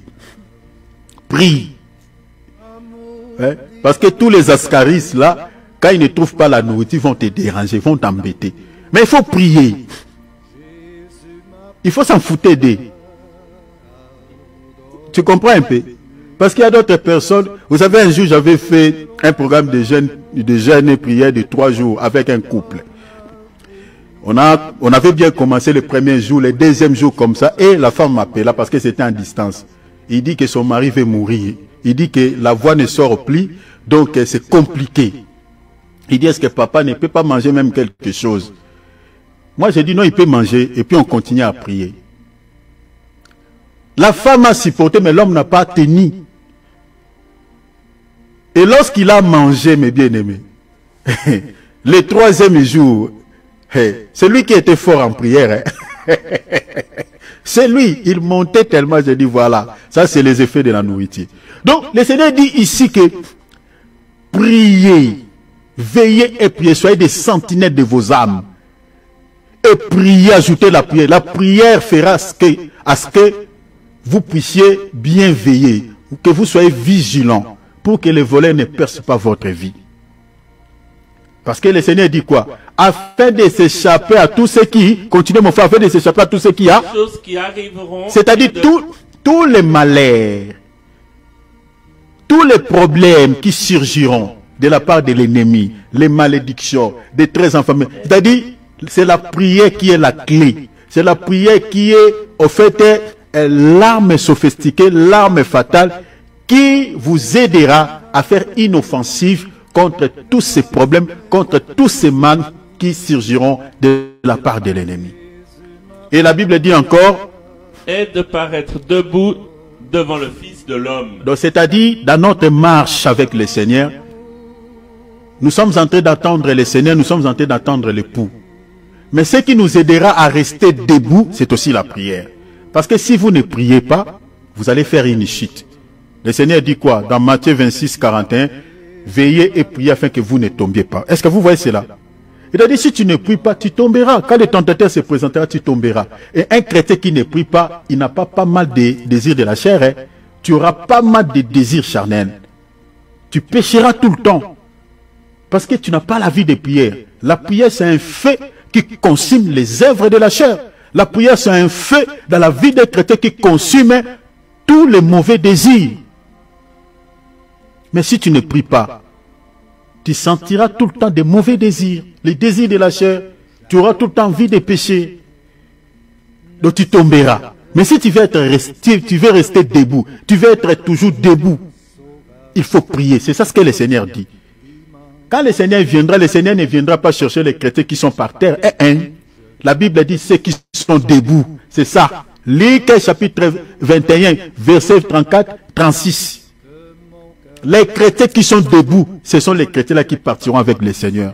Debout ici, c'est-à-dire rester dans la sainteté, rester dans la crainte de nom du Seigneur, rester dans une vie de pureté. Parce que le contraire de debout, c'est la chute. Je continue, verset 6. L'apôtre Paul, il est en train de nous exhorter, il dit, ces choses sont arrivées, je suis dans 1 Corinthiens chapitre 10, verset 6. Or, ces choses sont arrivées pour nous, pour servir d'exemple, afin que nous n'ayons pas de mauvais désirs, comme ils en ont eu, les enfants d'Israël. Dans le verset 7, il dit, ne devenez point idolâtres, comme quelques-uns d'eux. Selon qu'il est écrit, le peuple s'assit pour manger. Là, tu peux devenir un idolâtre. Vous savez, il y a certaines personnes qui aiment tellement ces plats. Bien aimé, vous savez, comme je l'ai dit ici, il y a plusieurs types d'idolâtries. Il y a des gens qui sont idolâtres par la nourriture. Il aime tellement ces choses. Si tu touches à son plat là, tu peux avoir des problèmes avec lui. Ah mais non. Et quand vous aimez trop manger, vous ne gênez pas. Tu es aussi idolâtre. Parce que ce qui t'empêche de se priver de la nourriture, de jeûner, c'est la nourriture. Tu es aussi idolâtre. C'est ça ce que l'apôtre Paul dit. Ne devenez pas d'idolâtre comme quelqu'un d'eux, selon qu'il est écrit, le peuple les assis pour quoi? Pour manger. Il ne faisait que manger. Il ne faisait que boire. C'est ça aussi l'idolâtrie. Quand vous n'arrivez pas à jeûner, vous ne faites que manger, manger, manger, manger. Tu es idolâtre. Parce que tu aimes tellement la nourriture et tu ne veux pas jeûner. Vous n'aimez que boire. Le divertissement. Attention. Verset 8, il dit, ne nous livrons point à l'impudicité. Aujourd'hui, nous avons des frères qui n'arrivent pas à fermer bien leurs étirettes, qui fait pipi partout. Frère, si tu es comme ça, sachez-le que la porte du ciel est fermée sur ta tête. À cause de l'impudicité, regarde ce que Dieu dit ici. Ne nous livrons pas à l'impudicité comme quelques-uns d'eux, s'ils livrèrent de sorte qu'il n'en tomba 23 000 en un seul jour. C'est que l'apôtre Paul dit ici, il a pris ça où? Dans Nombre chapitre 25, verset 1, 8. C'est là où l'Israël était tombé dans l'idolâtrie, dans le plain de Moab et dans la débauche avec les filles de Moab. C'est dans Nombre 25, verset 1 à 8. L'Israël se livre à la débauche, se livre à l'impudicité avec de belles filles de Moab. Toi, frère, ton cou, ta tête, et ça ressemble à un ventilateur. Quand tu vois une belle fille qui passe, ça tourne à gauche. Quand tu vois une belle fille qui passe, ça tourne à droite. Tu te ressembles à un ventilateur. Frère, avec cette attitude, il faut que tu pries Dieu qui délivre tes yeux. Qui délivre tes yeux. Moi, j'ai béni Dieu. Nous, on a encadré plusieurs adolescentes. Et voilà, plusieurs filles en puberté. On a encadré beaucoup de filles. Et mes filles, la majorité de mes filles peuvent témoigner, depuis l'Afrique jusqu'ici en Europe. Mais jamais, jamais, jamais, jamais on a commis l'impudicité avec nos enfants dans la foi. Moi, là, personnellement, je témoigne pas. Mes filles, je suis en live, peuvent témoigner. Ce n'est pas l'orgueil, mais je dis des choses vraies. Parce que des fois, il faut donner aussi nos propres témoignages. Je ne l'ai jamais fait. J'ai encadré mes filles depuis l'Afrique jusqu'ici en Europe. Mais aujourd'hui, regardez, les comportements de certains serviteurs de Dieu sont impliqués dans l'impudicité avec leurs propres filles. Donc vous voyez un berger qui mange des brebis. Oh mon Dieu. Un berger mais qui mange des brebis. De telles personnes, si c'était au temps de la loi, au temps de Moïse, ce sont déjà à pendre. Vous les mettez dans un bois, dans un pays, vous les suicidez comme ça. Vous les tuez. Les gens, ils ont quitté l'Égypte, ils ont fui le monde, sont venus dans les seigneurs. Parce que la fille est belle. Toi, tu récupères cette fille et tu commences à coucher avec elle. Mais toi là. Moi, avec les cœurs que j'ai, si je suis en face d'un serviteur, je peux lui donner des gifles et des vrais coups.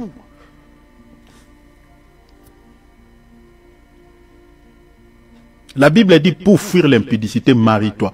Si tu veux fuir l'impudicité, et la femme. Et si tu as une femme, pourquoi tu dois chercher encore d'autres femmes ailleurs? Qu'est-ce que ces femmes-là ont que ta femme n'a pas? Quoi? À part la possession de menaces, ce n'est pas autre chose qui te pousse à aimer d'autres femmes si tu es déjà marié. L'impudicité, à cause de l'impudicité, ici, Dieu a tué 23 000. Dans le nombre là-bas, on dit 24 000. Ici, l'apôtre Paul avait donné seulement l'estimation. Plus de 24 000. Et vous savez, la mort dont on fait mention ici, c'est la mort éternelle. C'est l'enfer. C'est-à-dire, si tu demeures dans l'impudicité, la porte du ciel est fermée sur ta tête. Dans le verset 9, l'apôtre Paul dit ceci. Ne tentons point les seigneurs comme les tentèrent quelques-uns d'eux qui périrent par les serpents. Il ajoute encore, ils avaient tenté les seigneurs. L'apôtre Paul a pris ça où? Ce qu'il dit dans le verset 9. Dans Nombre 21, 4 et 9. Là-bas, la Bible dit quoi? Les peuples se pensaient en route. Et parlant contre Dieu et contre Moïse. Ils ont parlé en mal contre Dieu et contre son serviteur Moïse. Qu'est-ce qu'ils ont dit?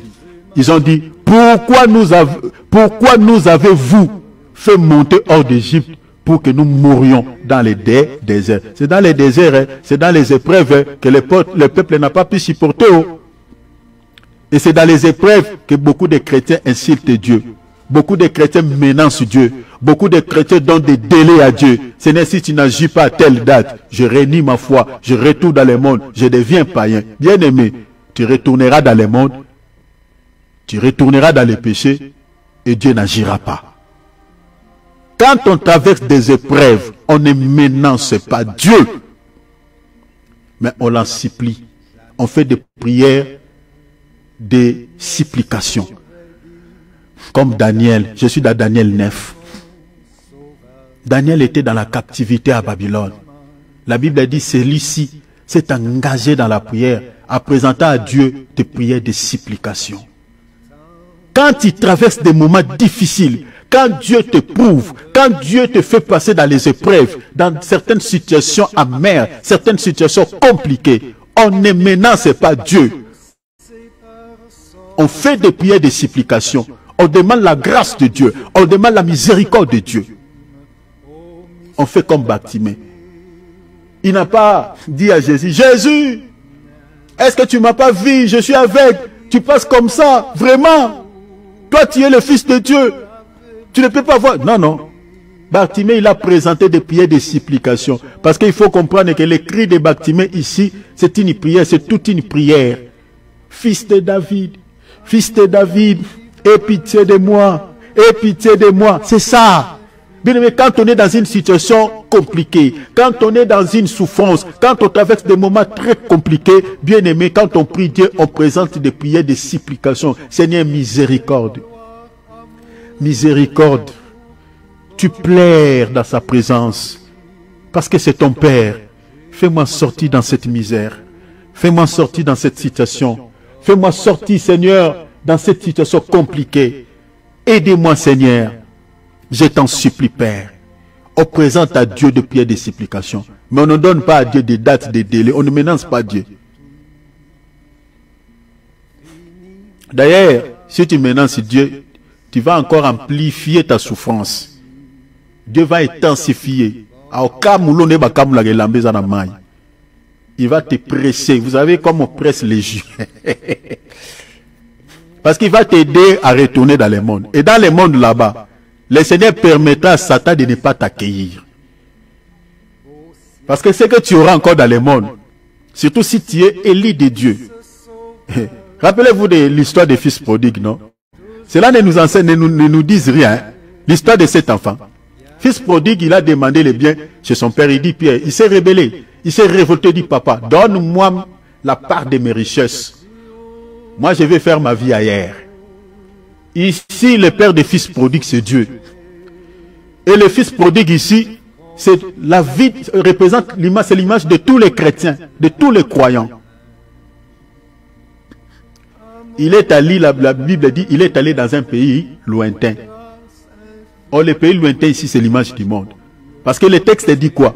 C'est dans les pays lointains que le fils prodigue a vécu dans la vie des débauches. Vous comprenez? Or, les débauches se retrouvent où? Dans le monde.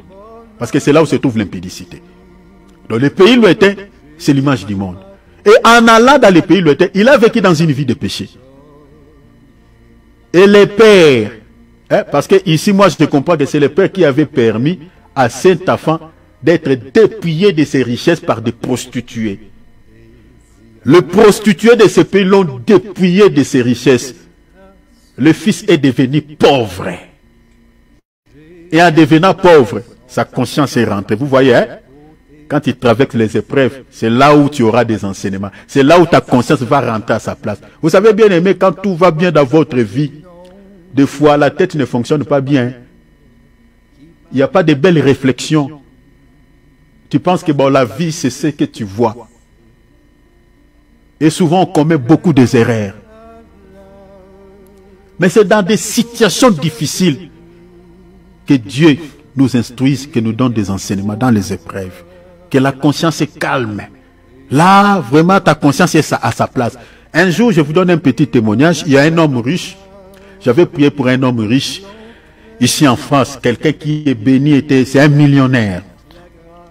Cet homme, bon, il connaissait Dieu, voilà, à sa manière. Mais il mélangeait Dieu avec bouddhisme, avec hindouisme, avec beaucoup de choses. Et pendant que je priais pour cet homme, j'exhortais cet homme, des fois il résistait, il s'opposait, des fois il me disait, bon tu sais, chérie, moi je suis cartésien, nous les cartésiens, nous avons notre manière de voir les choses. Je vois que tu es sage, tu es intelligent, tu expliques bien les choses, mais il y avait des mains. Mais cet homme-là, un jour quand il est tombé malade, cher enfant de Dieu, bien aimé, c'est dans les épreuves que Dieu enseigne les gens. C'est dans des moments de souffrance. Quand tout va bien dans ta vie, là tu ne verras jamais Dieu venir t'enseigner, rien du tout. Hein. Dieu va t'enseigner quand tout va être basculé dans votre vie, quand il y aura des tempêtes. Rappelez-vous de notre bien-aimé Job. Dieu a enseigné Job à quel moment? C'est dans les épreuves. Lisez Job à partir du verset 39. 38, commencez à partir du verset 38. C'est là où Dieu a enseigné Job. C'est dans les épreuves. Quand tout allait bien dans la vie de Job, Dieu n'était jamais venu pour enseigner Job. Jamais. C'est dans les épreuves. À partir du verset 38, il lisait. que Dieu commence à enseigner Job. Pareil avec les enfants d'Israël. C'est dans les déserts que Dieu a donné les 10 commandements. Dieu a instruit son peuple. Bien aimé, Dieu nous enseigne souvent dans les épreuves, dans des moments difficiles, dans des moments sombres. Cet homme dont je vous parle ici, cet homme riche, quand il est devenu malade, quand la maladie n'était pas encore intensifiée, le monsieur s'endurcissait, mais ça diminuait un tout petit peu quand je lui partageais la parole. Il croyait, mais il résistait, mais il croyait que bon, il va être guéri parce qu'il a beaucoup d'argent. Il avait engagé beaucoup des infirmiers. On venait les soigner à la maison, tout ça, voilà. Un jour, il m'a pris, nous sommes partis dans l'une de ses parcelles, quelque part dans sa voiture. Ce jour-là, ok, les voyages qu'on avait effectués là, pour aller dans l'une de ses parcelles, c'était les derniers voyages. Je ne savais pas. Il m'a parlé beaucoup de choses, mais dans mon cœur, j'entendais une voix audible qui me dit que les voyages que vous avez effectués avec ce monsieur, c'est son dernier voyage. Tout ce qu'il est en train de te dire, c'est une causerie d'adieu. J'entendais ces voix dans mon cœur, je vous jure devant Dieu. Mais je ne voulais pas les dire comme ça. Mais là, il parlait normal, il conduit tout ça, c'est lui-même qui était au volant. Et il m'avait béni, il m'avait donné beaucoup de choses. En rentrant comme ça, ce monsieur m'avait promis 100 000 euros. Ah mon Dieu, 100 000 euros pour bâtir une église à Kinshasa. Mais je vous épargne des détails. Le monsieur, quand la maladie s'est intensifiée, parce qu'il n'a pas pu me donner cette somme, mais il m'avait promis qu'il va me donner ça, parce que c'est le seul cadeau qu'il veut faire au Seigneur. Et quand nous sommes allés, la maladie s'est intensifiée, je suis allé le voir à l'hôpital, et j'ai prié pour lui. Mais bien aimé, quand j'ai prié pour lui, pour la première fois, cet homme riche pleurait, j'ai vu ses larmes. Et j'ai senti la compassion pour lui.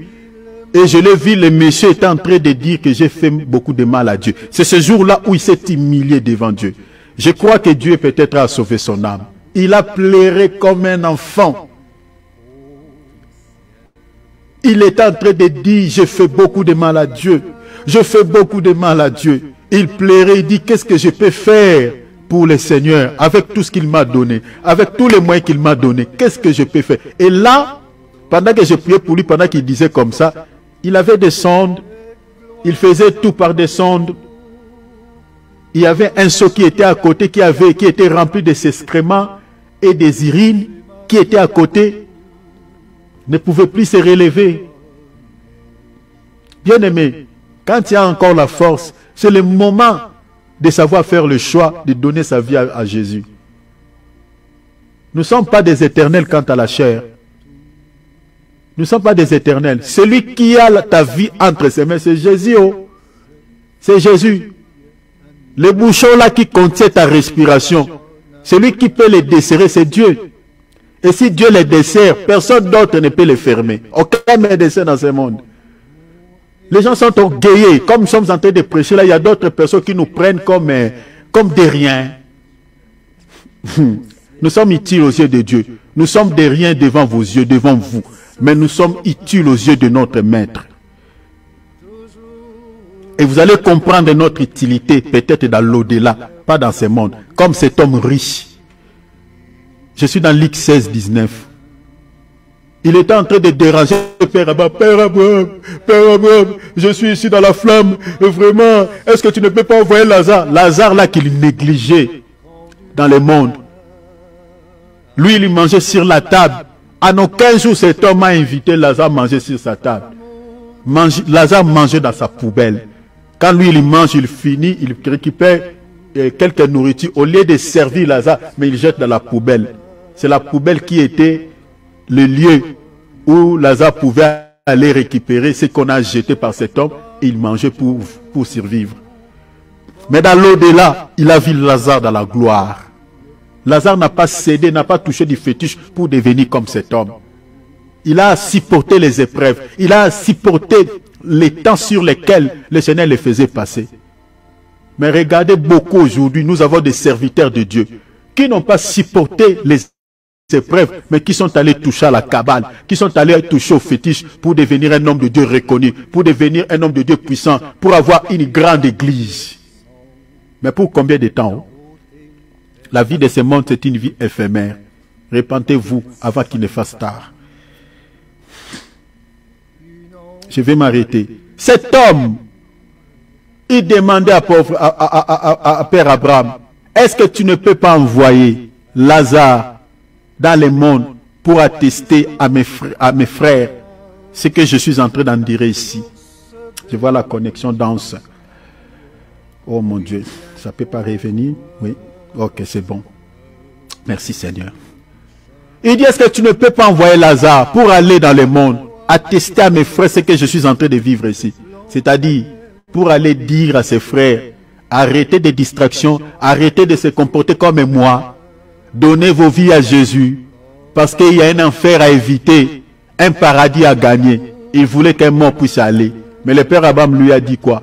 Le Père Abraham lui a dit, là-bas il y a Moïse et Élie, qu'ils les écoutent. S'ils ne les écoutent pas, ils vont te rejoindre là-bas. Élie et Moïse, aujourd'hui, c'est des Thierry, des Philippe, d'Alex, de David, tous les ministres de Dieu qui annoncent la parole. C'est ça, Élie et Moïse, qui vous annoncent la vraie parole, la bonne parole, qui peut sauver vos vies, qui peut vous échapper de l'enfer. Mais qui nous écoute? Qui nous écoute? Qui?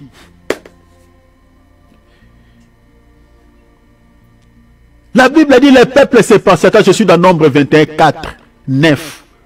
Le peuple se patienta et parla contre Dieu, contre Moïse. Pourquoi nous avez-vous fait monter hors d'Égypte pour que nous mourions dans le désert?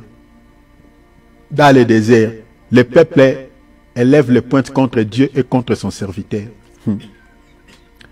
Car il n'y a point de pain, il n'y a point d'eau. Voyez? La vie de l'homme tourne tout autour de la nourriture et tout autour du pain.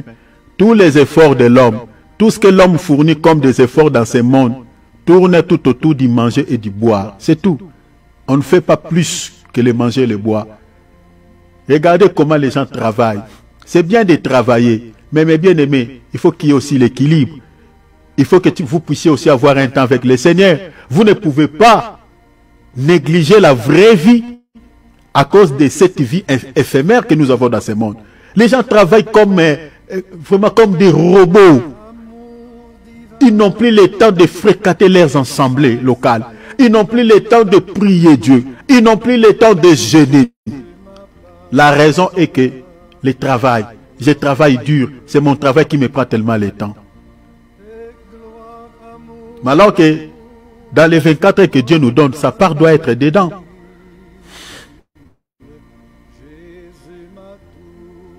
Et tous les efforts que nous fournissons pour travailler, se résument que tout autour de la nourriture et du boire. C'est ça la vie de l'homme. Et ils sont en train de réclamer ici, pourquoi tu nous as fait sortir de l'Égypte? Dans la servitude, on était bien. Il fallait nous laisser dans le monde. Il y a d'autres chrétiens qui condamnent Dieu, disent, hey, les frères là qui est venu me prêcher la parole, si je les rencontre, je vais les frapper. Hein. Moi, quand j'étais dans le monde là, je trouvais quand même du pain facilement. Mais depuis que j'ai accepté ce Dieu-là, tout est devenu compliqué dans ma vie. Il y a des gens qui murmurent comme ça contre les serviteurs de Dieu et contre Dieu. On se comporte comme l'Israël. Et qu'est-ce que Dieu a fait?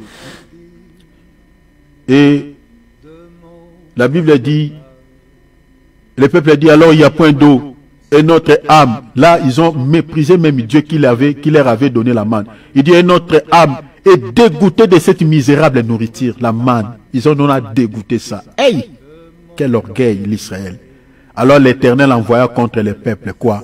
Des serpents brillants. Et il mordit les peuples et il mourut beaucoup de gens en Israël. Vous voyez?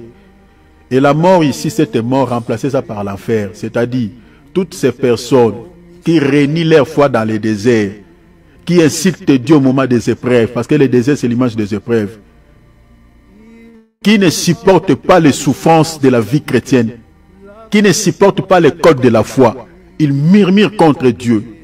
Ces gens-là, ceux qui les entendent, s'ils ne se répandent pas, c'est la mort éternelle.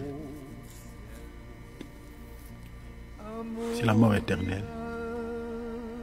Pour terminer, 1 Corinthiens toujours, versets 10 à 10, l'apôtre Paul continue à enseigner l'église de Corinthe. Il dit, ne murmurez point comme murmurèrent quelques-uns d'eux, qui périrent par l'exterminateur. Là, il a évoqué encore Nombre chapitre 16, versets 41 à 50. De l'apôtre Paul, il a rassemblé beaucoup de faits, ce qui s'était passé dans le désert avec les enfants d'Israël. Il fait encore référence à Nombre 16, 41 à 50.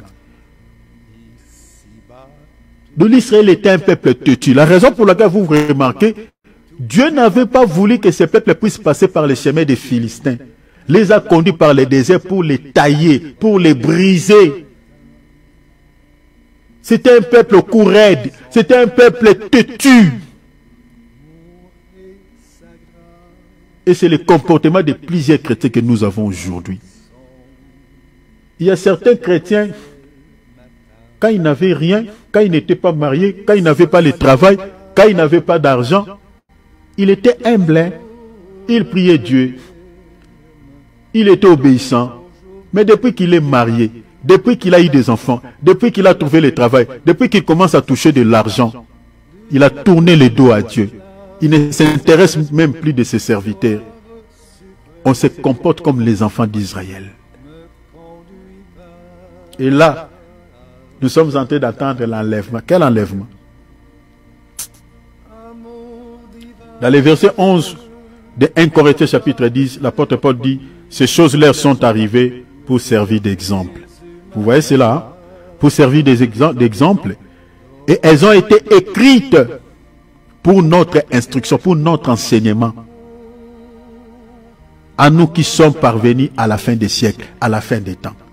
Est-ce que vous voyez ça? La raison pour laquelle je suis en train de nous parler ici, 3 étapes que tout chrétien est censé de passer pour hériter les Canaan, pour hériter le ciel. Si vous n'êtes pas passé par là, la porte du ciel est fermée. Parce que l'apôtre Paul dit, ce qui était arrivé dans la vie de ce peuple, c'était tout un enseignement pour nous aujourd'hui.